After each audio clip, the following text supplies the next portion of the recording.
எல்லாருக்கும் வணக்கம். ஒரு மகிழ்ச்சியான செய்தி.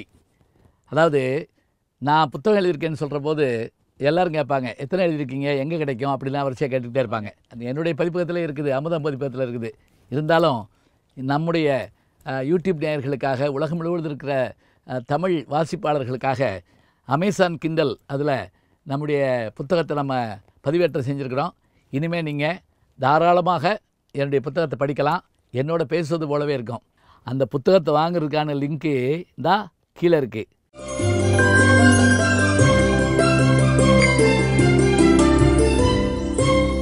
வணக்கம். மகாபாரத பாத்திரங்கள் பற்றி நம்ம யூடியூப் சேனலில் பேசுகிற உடனே பெரும் வரவேற்பு இருந்தது. அது எனக்கு கிடைச்ச வரவேற்புன்னு நான் சொல்லலைங்க. வியாசருக்கு கிடைத்த வரவேற்பு நம்முடைய கதாபாத்திரங்கள் மீது நம் மக்கள் கொண்டிருக்கக்கூடிய அன்பிற்கு ஒரு எடுத்துக்காட்டு. இந்த பாராட்டெல்லாம் அவங்கள தான் போய் சேரும். இது வரைக்கும் சகாதேவனை பற்றி பேசியிருக்கிறோம், பீமனை பற்றி பேசியிருக்கிறோம், கர்ணனை பற்றி பேசியிருக்கிறோம். இன்றைக்கி அர்ஜுனனை பற்றி பேச போகிறோம். அர்ஜுனனுக்கு 10க்கு மேலே பேர் உண்டு.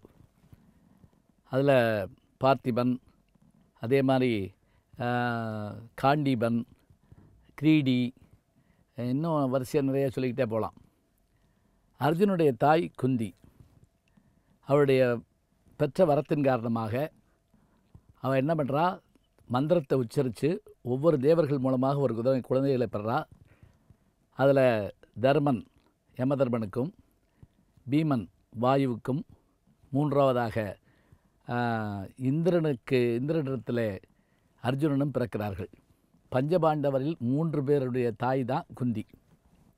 நான் ஏற்கனவே சொல்லிட்டேன். நகுல சகாதேவர்கள் அவருடைய தங்கச்சி மாத்ரியினுடைய பிள்ளைகள், அஸ்வினி தேவர்களுக்கு பிறந்தவர்கள். அர்ஜுனன் இந்திரனுடைய மகன். அதாவது தமிழ் இலக்கியங்களில் தொல்காப்பியம் மூத்தது. அதற்கு முன்பு நூல்கள் இருந்திருக்கலாம். அதில் ஐவகை நிலங்களை சொல்கிற போது இந்திரனும் கடவுளாக சொல்லப்படுறான். வேந்தன் மேய தீம்புணல் உலகமும் என்று சொல்லப்படுகின்ற போது அந்த வேந்தன் என்று சொல்லப்படுகின்றவன் அந்த மழைக்கடவுளாக இருக்கக்கூடியவன் இந்திரன் தான். மழை வேணும்னா இந்திரனை தான் வேண்டுவோம். அந்த இந்திரனுடைய மகனாகத்தான் அர்ஜுனன் பிறக்கிறான். அது மட்டும் இல்லை, வில்லுக்கு விசயன் என்கின்ற பேர் இவனுக்கு தான் உண்டு. இப்போ பலர் கேட்பாங்க, என் கர்ணனுக்கு அந்த பேர் இல்லையா, அவன் பிறக்கிற போதே கவச குண்டலத்தோடு பிறந்தவன், அவன் பெரிய வீரன் இல்லையான்னு. அவன் பெரிய வீரன் தான். ஆனால் அவனே அர்ஜுனிடத்தில் தோற்று ஓடிய இடங்கள் சில இருக்குது. அது நான் நேரம் கிடைக்கிற போது உங்களுக்கு சொல்கிறேன். பஞ்சபாண்டவர்கள் அர்ஜுனனுடைய வீரத்துக்கு இணையாக ஒரு வீரம் இல்லை. அதை உணர்ந்து கொண்டவர் யார் தெரியுமா? ஆசிரியர் துரோணாச்சாரியார் தான். அதனால தான் மற்றவர்களை காட்டிலும் அவனுக்கு அதிக பயிற்சியை கொடுக்குறார். அவன் எப்படிப்பட்ட ஆற்றல் உடையவன்னா, இருளில் கூட ஒலி வரக்கூடிய திசையை நோக்கி அம்பு போடக்கூடிய ஆற்றல் உள்ளவன். அது மட்டுமல்ல, பாசுபதாஸ்திரம் பெறுவதற்காக சிவபெருமானோட அப்படி கட்டி உருண்ட காட்சியெல்லாம் உண்டு. இப்படியே வாங்களேன், அவன் வளர்ந்து வர்ற போது அந்த கௌரவர்கள் பாண்டவர்களுக்கான அந்த போட்டி நடக்கிறப்ப அன்றைக்கு கர்ணன் பங்கேற்கலை. ஆனால் அர்ஜுனனே கதாநாயகனாக திகழ்கிறான். வியாசர் விருந்தில் ராஜாஜி எழுதுவார், அந்த போட்டியின் போது பாண்டவர்களில் அர்ஜுனனுடைய புகழை எல்லோரும் பேசிக்கொண்டு சென்றார்கள், கேட்ட துரியோதனுடைய காது எரிந்தது அப்படின்னு எழுதுவார். அப்படியான அர்ஜுனன். சரி, அடுத்ததாக அரக்குவாளியிலிருந்து தப்பி போகிறாங்க. வேத்திரகிய சர்க்கத்தில் தங்கியிருக்கிறாங்க. பாஞ்சாலிக்கு சுயவரம் நடக்குது. அந்த பாஞ்சாலிக்கு சுயவரம் நடக்கிறதுக்கு முதல்ல இன்னொரு செய்தியும் சொல்லணும். குருதட்சணை கொடுப்பாங்க. துரோணாச்சாரிக்கு குருதட்சணை கொடுக்கணும். என்ன குருதட்சணைன்னு கேட்குறாங்க. அப்போ அவர் சொல்கிறாரு, என்னுடைய பால்ய நண்பன் துருபத நாட்டு மன்னன், அவன் என்னை அவமதிச்சிட்டான். பால் குழந்தைக்கு கொடுக்கறதுக்கு, அஸ்வத்தாமனுக்கு கொடுக்கறதுக்கு ஒரு மாடு வேணும்னு கேட்க போனேன். அவன் நான் ராஜ்யத்தில் பாதி கேட்க போகிறத நினச்சி என்னை அவமானப்படுத்தி அனுப்பிட்டான். அதனால் அவனை தேர்காலில் கட்டி கொண்டு வரக்கூடிய ஆற்றல் உள்ளவன் தான் எனக்கு அந்த நாட்டினுடைய கிரீடத்தை தர்றது தான் என்னுடைய குருதட்சணையினர். கௌரவர்கள் போகிறாங்க. ஒரு இடத்துல அவங்களால வெற்றி பெற முடியல. அர்ஜுனன் போகிறான். அர்ஜுனனுடைய ஆற்றல் காரணமாக துருபதனை வென்று தேர்காலில் கட்டி கொண்டு வந்து அந்த கிரீடத்தை அப்படியே கொடுத்தோடனே துரோணர் பார்த்துட்டு சொல்கிறார், நீ அன்னைக்கு சொன்னியே ஒரு ராஜ்யத்தில் ஒரு மாடு கேட்டு வந்தேன், தரமாட்டேன்னு. இப்போ பார், உன் உயிர் என் கையில், பரவாயில்ல என் நண்பன், நீ போயிட்டு வா. சரி அனுப்பி விடுறார். அவன் போனவன் தான் என்ன பண்ணுறான் தெரியுமா, ஒரு யாகம் பண்ணி இந்த வீரனுக்கு கொடுப்பதற்கு ஒரு பெண்ணும், என்னை அவமதித்த அந்த துரோணரை அழிப்பதற்கு ஒரு பையனும் பெறுவேங்கிறான். அப்படிப்பட்ட வந்தவர்கள் தான், தீயிலிருந்து தோன்றியவள் தான் பாஞ்சாலி. இன்னொருவன் அவருடைய மூத்த சகோதரனாகிய திஷ்டத்யுமன்.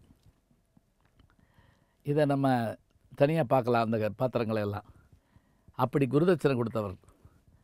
அது மட்டும் இல்லை, இந்த பாஞ்சாலிக்கு சுயவரம் நடக்குது, எல்லோரும் கலந்துக்கிறாங்க. அந்த வில்லை தூக்கி மேலே சுற்றிக்கிட்டு இருக்கக்கூடிய மீனை கீழே இருக்கக்கூடிய நிழலை பார்த்து அடிக்கணும். எல்லோரும் முயன்று பார்க்குறாங்க. கர்ணன் முயல போகிறான், அவனை தடுத்து நிறுத்திடுறாங்க, ராஜகுமாரன் இல்லை அப்படிங்கிறதுக்காக.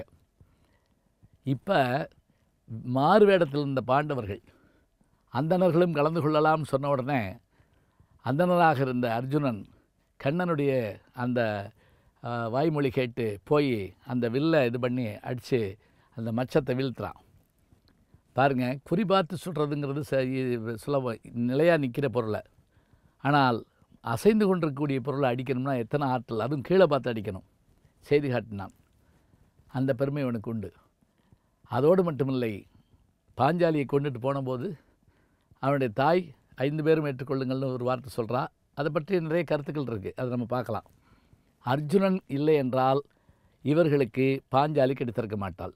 அடுத்ததாக, எல்லாவற்றையும் வச்சு இழந்த தர்மன் அர்ஜுனனே வச்சு இழந்துட்டான். அப்போ பீமன் கோவப்பட்டு கையை எரிச்சிடலான்னு சொன்னபோது தடுத்து நிறுத்தி பேசினவன் அர்ஜுனன் தானுங்க. என்ன வார்த்தை சொன்னாய் பீமா, யாவர் முன்னே சொன்னாய். பாஞ்சாலி சிவத்தில் சொல்வார் பாரதி.